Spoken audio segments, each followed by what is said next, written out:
प्रकृति ने अपनी खूबसूरती हर जगह ही बिखेरी है, पर आज के इस दौर में जहां प्रदूषण, मिलावट और शोर से घिरे रहना हर किसी की मजबूरी बन चुकी है, कुछ चुनिंदा जगह ऐसी है जहां प्रकृति आज भी शांति, शुद्धता और यथार्थ रूप का प्रतीक है।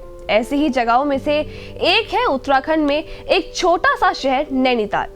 क्या है इस शहर का इतिहास और आज का दिन क्यों है सरोवर नगरी के लिए खास? आइए आपको इस खास रिपोर्ट में बताते हैं। सारी दुनिया में अपनी सुंदर की धमक रखने वाली सरोवर नगरी को स्कंद पुराण में मानस खंड में त्रिऋषि सरोवर यानी 3 ऋषि अत्रि, पुलस्क और पुलक की तपोभूमि के रूप में बताया गया है। मान्यता है कि ये तीनों ऋषि यहाँ से होते हुए हिमालय की तरफ जा रहे थे कि तभी उनको तेज प्यास लगने लगी, लेकिन आसपास कहीं भी पानी नहीं मिला। तब तीनों ऋषियों ने मानसरोवर झील को याद कर जमीन में गड्ढा खोदा। देखते ही देखते गड्ढा पानी से भर गया और तीनों ऋषियों ने अपनी प्यास बुझाई। तब से कहा जाता है कि इस झील का पानी मानसरोवर झील से आता है। पौराणिक मान्यता के अनुसार नैनीताल 64 शक्तिपीठों में से एक है। जब भगवान शिव माता सती को लेकर कैलाश की तरफ जा रहे थे, तब इस स्थान पर सती की बाईं आंख गिरी थी। तब से इसका नाम नैनताल पड़ गया और बदलते समय के साथ धीरे धीरे नैनीताल के नाम से जाने लगा। सरोवर के उत्तरी छोर पर नैना देवी का मंदिर शक्तिपीठ के रूप में स्थापित है। ब्रिटिश काल के दौरान अंग्रेजों ने कुमाऊं गढ़वाल पर साल 1815 में कब्जा किया। अंग्रेजों के अधिपत्य के बाद ई गार्डनर को 8 मई 1815 को कुमाऊं मंडल के आयुक्त के रूप में नियुक्त किया गया। 1815 में जी.जे. ट्रेल कुमाऊं के दूसरे कमिश्नर नियुक्त हुए। ट्रेल नैनीताल की यात्रा करने वाले पहले यूरोपीय थे, लेकिन उन्होंने इस जगह की धार्मिक पवित्रता को देखते हुए अपनी यात्रा को ज्यादा प्रचारित नहीं किया। 18 नवंबर साल 1839 ईस्वी में एक अंग्रेज व्यापारी पी बैरन एक बार खैरना नाम के स्थान पर अपने मित्र कैप्टन टेलर के साथ ठहरा हुआ थे।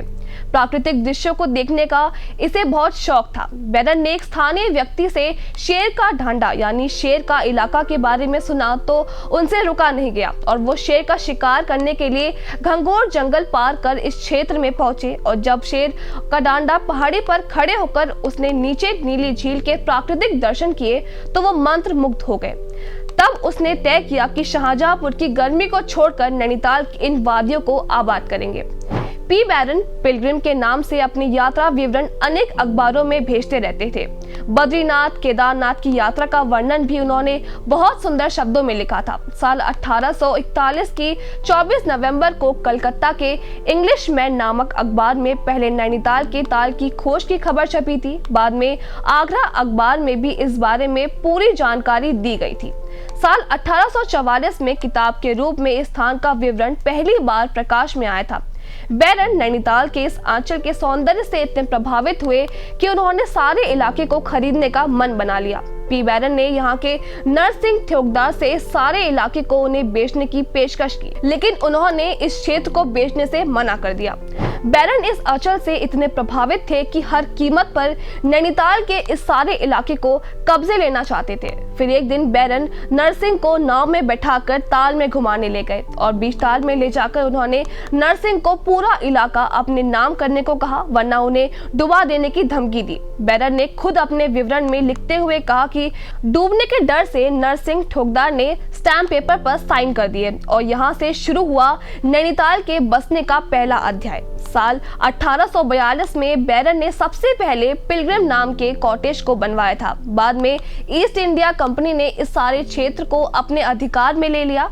साल 1842 ईस्वी के बाद से ही नैनीताल एक ऐसा नगर बना कि पूरे देश ही नहीं बल्कि विदेशों में भी इसकी सुंदरता की धाक जम गई। नैनीताल में पर्यटन पर उपलब्ध आंकड़ों के मुताबिक साल 1847 तक ये एक लोकप्रिय पहाड़ी रिजॉर्ट बन गया था। 3 अक्टूबर 1850 को नैनीताल नगर निगम का औपचारिक रूप से गठन हुआ। ये उत्तर पश्चिमी प्रांत का दूसरा नगर बोर्ड था। इस शहर के निर्माण को गति देने के लिए प्रशासन ने अल्मोड़ा के धनी शाह समुदाय को जमीन सौंप दी थी, इस शर्त पर कि वो इस जमीन पर घरों का निर्माण करेंगे। साल 1862 में नैनीताल उत्तरी पश्चिम प्रांत का ग्रीष्मकालीन मुख्यालय बन गया। गर्मियों की राजधानी बनने के बाद शहर में शानदार बंगलों के विकास, विश्राम गृह, मनोरंजन केंद्र, क्लब जैसी सुविधाओं के निर्माण के साथ सचिवालय और अन्य प्रशासनिक इकाइयों का निर्माण हुआ। अंग्रेजों के लिए शिक्षा का एक महत्वपूर्ण केंद्र बन गया, जो कि अपने बच्चों को बेहतर हवा में और मैदानी इलाकों की असुविधाओं से दूर शिक्षित करना चाहते थे। आजादी के बाद उत्तर प्रदेश के गवर्नर का ग्रीष्मकालीन निवास नैनीताल में ही हुआ था। 6 महीने के लिए उत्तर प्रदेश के सभी सचिवालय नैनीताल जाते थे। अभी भी उत्तराखंड का राजभवन और उच्च न्यायालय नैनीताल में ही स्थित है। हालांकि पिछले कुछ समय से यहाँ भी प्रदूषण और जल संकट जैसी समस्याएं सामने आई हैं। कहना गलत नहीं होगा कि अगर प्रकृति की इस खूबसूरत धरोहर को अगर हमें अपनी आने वाली पीढ़ियों को विरासत में देना है, तो वर्तमान में इसका संरक्षण और नवीनीकरण हमें अपने निजी कर्तव्य की तरह ही करना होगा। फिलहाल इस पेशकश में इतना ही। बाकी की खबरों के लिए आप बने रहिए JJN न्यूज के साथ। धन्यवाद।